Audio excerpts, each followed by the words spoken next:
मोअज़्ज़ज़ ख़वातीन व हज़रात, मैं हूं अली मुमताज़ और आप देख रहे हैं मेरा ऑफिशियल यूट्यूब चैनल। इस वीडियो लॉग में मैं आपसे आज किसी वाक़े की कहीं पर किसी के साथ कोई जुल्म हुआ है, कुछ ज़्यादती हुई है, उसकी तफसील बताने नहीं जा रहा हूं, बल्कि एक ऐसी चालाक, एक ऐसी होशियार, एक ऐसी मक्कार खातून के बारे में। औरत लफ्ज़ इस्तेमाल करने लगा था, लेकिन मैंने फिर इसलिए नहीं किया कि हमारी बहुत सी जो व्यूअर्स हैं, जो ख़वातीन हैं, वो बुरा मना जाएंगे कि जो औरत ज़रा बदतमीज़ी के ज़ुमरे में आता है, तो मैंने इसलिए फिर कह दिया कि खातून है। तो इंतहाई चालाक ये तो कह सकता हूँ, होशियार ये भी कह सकता हूँ, मक्कार ये भी कह सकता हूँ, क्योंकि इस खातून ने अपनी चालाकी, मक्कारी और होशियारी से बहुत से लोगों के साथ फ्रॉड किया है। अल्हम्दुलिल्लाह मैं उन लोगों में से नहीं हूँ। अल्हम्दुलिल्लाह मैंने कभी इनसे रब्ता तक नहीं किया है या कभी रब्ता करने का सोचा तक नहीं है। हरीम शाह नामी खातून के बारे में तो आप सब जानते हैं ना, टिकटॉक पे बड़ा उनका नाम है, वीडियोस बनाती हैं। फिर शुरू में उनकी वीडियोस जो मंजरें आम पर आई, उसमें देखा गया कि जी कभी वो जाकर फॉरेन ऑफिस में हैं, कभी वो किसी कुर्सी में हैं, कभी वो फयाजुल हसन चौहान के साथ वीडियो बना रही हैं, कभी वो शेख रशीद अहमद साहब के साथ दिखाई दे रही हैं। फिर उन्होंने नामी गिरामी शख्सियात का चुनाव शुरू कर दिया और नामी गिरामी शख्सियात के चुनाव का मकसद ये था कि उनके साथ अपनी वीडियोज़ बनाकर ज़रा थोड़ा सा मशहूरी का ग्राफ ऊपर चला जाएगा। और हुआ भी। लोगों ने फिर हरीम शाह से रब्ते करने शुरू कर दिए। कभी उन्होंने कहा जी आज हम फ़लाँ के जहाज़ में से निकल रही हैं। मकसद उनका सिर्फ ये था शोहरत हासिल करना, और वो भी कौन सी शोहरत? सस्ती शोहरत हासिल करना। उन्होंने कामयाबी से बहुत ज़्यादा सस्ती शोहरत अपने नाम की। लोगों ने उनको फॉलो करना शुरू कर दिया, इंस्टाग्राम पे फॉलो करना शुरू कर दिया, उनका टिकटॉक पे बड़ा नाम चल पड़ा। और फिर अपने नाम के साथ ही अपने मामलात को मज़ीद आगे बढ़ाने के लिए मुफ्ती अब्दुल कवी को अपने साथ शामिल किया और मुफ्ती अब्दुल कवी के साथ फिर कॉन्वर्सेशन शुरू कर दी, मोबाइल पे वीडियो कॉल शुरू कर दी, फिर उनको बुलाकर उनकी खुफिया वीडियो रिकॉर्ड की, उनसे गुफ्तगू की ताकि उनको बदनाम किया जाएगा। और मुफ्ती कवी का ज़ाहिर सी बात है कि कम अज़ कम हरीम शाह से तो ज़्यादा नाम है ना। ये तो आप मानते हैं ना कि मुफ्ती अब्दुल कवी, जिनके बारे में मुझे तो कुछ लोग ये भी कहते हैं कि मुफ्ती उनसे ना कहा करें, चलें जी आपके लिए, आपकी खातिर उनको हम मुफ्ती नहीं कहते, अब्दुल कवी साहब कह देते हैं। साहब भी ना कहें, साहब तो कहने देना, कम अज़ कम एहतराम से बुलाने दें।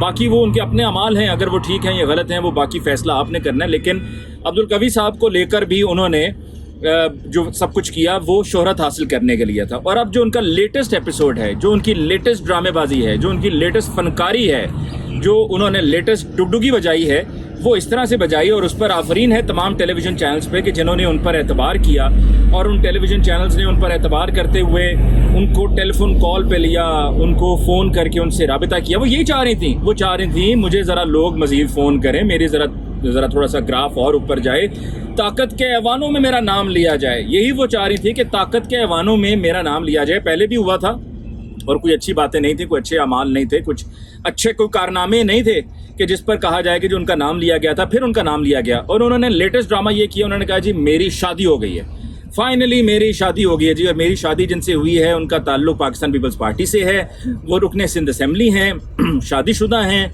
और फिर उनको लिया गया हमारे मुल्क के एक बहुत ही नामी ग्रामी टेलीविज़न चैनल पे, न्यूज़ चैनल पे, और उनसे पूछा गया कि उनका नाम बता दें। वो आगे से खेल रही हैं और वो समझे एक तरह से उनका मजाक उड़ा रही हैं कि आफरीन आप लोगों पे मैंने एक किस्सा चलाया, एक मैंने ड्रामा चलाया, ड्रामा रचाया, आपने उसको सच्चा मान लिया। उनसे पूछा जा रहा है उनका नाम बता दें। उन्होंने कहा जी मैं उनसे पूछ कर ही बता सकती हूँ, बुरी बात है। फिर कहते हैं कि जी ये बता दें कि क्या वो आज असेंबली सेशन में मौजूद थे। उन्होंने कहा जी ये तो आपको बेहतर मालूम होना चाहिए वो असेंबली सेशन में थे या नहीं थे। फिर हाथ की तस्वीर नशर कर दी कि जी हाथ से कोई पहचाने। फिर कुछ और ऐसी अलामात बताना शुरू कर दी, जिस तरह उनसे पूछा गया अच्छा ये बता दें उनका एज ग्रुप क्या है, तो आगे से कहती हैं वो अल्हम्दुलिल्लाह मेरे से बड़े हैं। फिर उनसे ये भी कहा गया कि जी चलें बता दें कि कौन है। उन्होंने कहा जी वो उनकी दूसरी शादी है मेरे साथ और हम इंशाल्लाह ज़रूर बताएंगे। तो आगे से कह रहे हैं जी उनको ज़रा घुमा कर कायल करने के लिए टेलीविज़न चैनल, न्यूज़ चैनल से हमारे मासूम न्यूज़ एंकर से फरमा रहे थे कि बता देना लोगों ने आना है, मीडिया ने आना है, आपके वलीमा कब होगा, वलीमे का बता दें। तो उन्होंने कहा जी वो अपनी पहली बीवी से इजाज़त ले लें और उनसे भी उन्होंने मामला डिस्कस नहीं किया। जब वो कर लेंगे डिस्कस तो फिर हम बता देंगे। उसके बाद तो फिर ऐसा सिलसिला शुरू हुआ। वो यही चाहती थी आगे जो हुआ। सईद गनी साहब प्रेस कॉन्फ्रेंस कर रहे हैं, अपने हाथ दिखा रहे हैं कि भाई मेरे हाथ देख लो, ये मेरा हाथ नहीं है, वो वाला हाथ के जो तस्वीर में आया। फिर उसके बाद वहाँ पर सिंध असेंबली में आगा सिराज दुरानी साहब भी अरकान असेंबली के साथ इसके ऊपर उनकी गुफ्तगू चल रही है, गपशप चल रही है। और हर तरफ यही बात डिस्कस होना शुरू होगी कि आखिर हरीम शाह ने किससे शादी कर ली है, वो कौन सिंध असेंबली का MPA है, पाकिस्तान पीपल्स पार्टी से उसका ताल्लुक है, कि जिसके साथ हरीम शाह ने शादी कर ली। और फिर उसमें तो वो तैमूर तालपुर साहब की मुझे ये बात याद आ गई। उन्होंने कहा जी कभी अल्लाह ना करे ऐसा हो कि मैं ऐसा कोई कदम उठाऊं। तो ऐसे लोग भी थे जिन्होंने उसको सख्ती से रद्द किया, क्योंकि हर कोई एक दूसरे की तरफ देख रहा है दाएं बाएं कि ये शादी हुई तो हुई किससे। और अब जाकर हरीम शाह ने ये कह दिया है कि जी वो तो मेरा एक फ़ोटो शूट था जिसकी तस्वीरें आपने देखी और फिर मैंने कह दिया कि मेरी तो शादी हो गई थी। वो यही तो चाह रही थी कि हर तरफ डिस्कशन में आएँ, टेलीविज़न चैनल्स उनको कॉल करें। मैं ये कल परसों तरसों भी आपके लिए वीडियो कर सकता था, लेकिन मैंने जानबूझ के नहीं कि मैंने कहा जी इसका ज़रा ड्रॉप सीन होने दें।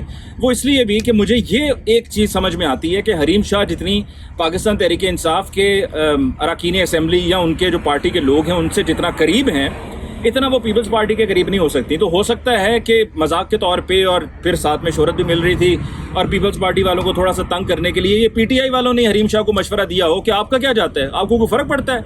आपको कोई फ़र्क नहीं पड़ता ना, तो लिहाजा आप कह दें कि मैंने शादी कर ली किसी एमपीए से और वो एमपीए पाकिस्तान पीपल्स पार्टी का था और वो सिंध असेंबली का मेंबर भी है। तो ये हरीम शाह का वो चेहरा है जो आपके सामने अब तक आ चुका होगा। ज़रा थोड़ा सा सोचिए कि किन लोगों को आप फॉलो करते हैं। हाँ, तफरीह के लिए ठीक है, तफरीह अच्छी हो गई, 2-4 दिन हंसी मजाक में गुजर गए और इधर उधर गपशप हो गई, गॉसिप हो गई। गॉसिप के लिए बहुत अच्छा है, लेकिन अगर कोई काम की बात करनी है तो फिर ये कोई काम की बात ना हुई, ये तो फिर वक्त का ज़िया हुआ। और इस तरह के लोगों के बारे में मैं ये कहूँगा कि जो किसी और को इस तरह की परेशानी में डालते हैं और फिर ऐसी एक सिचुएशन क्रिएट कर देते हैं, उनको भी ज़रा थोड़ा सा कोई सबक मिलना चाहिए कि किसी की इज्जत के साथ नहीं खेलना चाहिए। अब देखिए ना, जहाँ पर अभी मैं जिस जगह पे मौजूद हूँ, ये ग्लोरिया जीन्स कॉफ़ीज़ पे मैं बैठा हुआ हूँ, मोटरवे पे इस्लामाबाद की तरफ जा रहा हूँ, भेरा सर्विस एरिया पे अपना साथ में ये ड्रिंक भी इंजॉय कर रहा हूँ। तो अब से कुछ ही दिन पहले वो जो अब्दुल कवी साहब की वीडियो आई थी, अब्दुल कवी साहब ने यहीं पर इसी मकाम पर, ये पीछे करके एक जगह है, स्पॉट है, वहाँ पर खड़े होकर तो उन्होंने अपने वो वीडियो दी जिसमें उन्होंने कहा जी मैं हूँ ही नहीं, मैं तो वो था ही नहीं, मुझ पर इल्ज़ाम लगाया जा रहा है, वो वीडियो ही मेरी नहीं है। बल्कि मुझसे भी उन्होंने जब फ़ोन पर बात की तो उन्होंने कहा जनाब आपको तो पता है कि मैं पिछले 6 महीने से खलवत में हूँ। ये उनके अल्फाज थे कि पिछले 6 महीने से मैं खलवत में हूँ। और साथ में उन्होंने मुझे ये भी कहा कि मेरा तो इतना पेट ही नहीं है जितना उस वीडियो में आया। ये वो 2 ज़रा मोटी मोटी बातें थी जो मैंने आपके साथ शेयर कर ली। बहरहाल जी, अल्लाह सबको हिदायत दे। और ये जो मैंने इज़्ज़त उछालने की बात की है, ये मैंने इसलिए भी की है कि अब्दुल कवी के साथ भी जो हुआ वो अच्छा नहीं हुआ था। मुझे अली मुमताज़ को इस वीडियो लॉग से दीजिए इजाज़त। अल्लाह ने के बाद।